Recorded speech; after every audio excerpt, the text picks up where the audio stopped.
We are less than 90 days out from the general election, and South Dakotans have a lot to consider.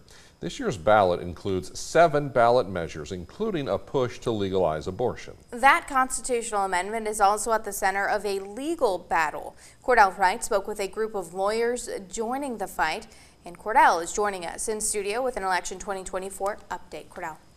Brian and Andrea, the battle between Life Defense Fund and Dakotans for Health continues to play out in the South Dakota court system.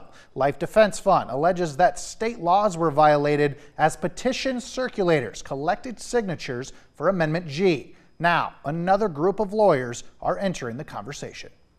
Lawyers for Freedom Amendment G is a new group being chaired by Renee Christensen and Stephanie Pokop, hoping to advocate for abortion rights in their communities. It's a freedom amendment. I would make no mistake about it.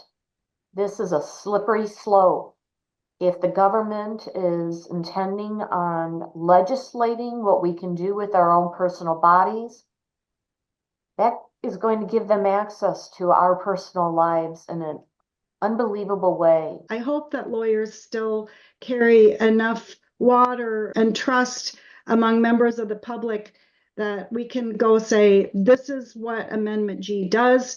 Amendment G restores the Roe versus Wade rights that have existed for the last 50 years. It's not new, it's not extreme, it's not wild. Caroline Woods, a spokesperson for the Life Defense Fund, says the case against Dakotans for Health and Amendment G points to bait and switch tactics, as well as a lack of circulator handouts for those signing the petition. We believe this amendment should not be on the ballot because they cheated their way and they lied their way to get there. And the public has no business being able to vote on something like that when they had no business lying and cheating to get there in the first place. South Dakota voters have had this particular issue on the ballot before and have expressed a pretty strong opinion about wanting to make sure that women and girls can exercise the right to abortion. I personally feel like a lot of times our legislators just don't want to listen to what our voters have to say. If the court's decision isn't made by November 5th and the measure is voted on and passed, the Life Defense Fund believes Amendment G can still be prevented.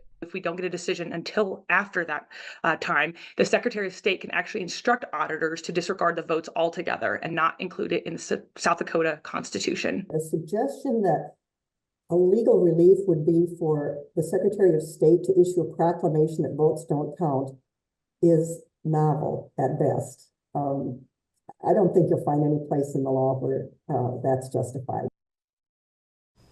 All ballot questions must be certified by the Secretary of State by August 15th, which is just 6 days from now, making it likely that Amendment G will appear on the November ballot. We have a copy of that proposed amendment with this story at DakotANewsNow.com. Brian. Thanks for the update, Cordell. Thank you.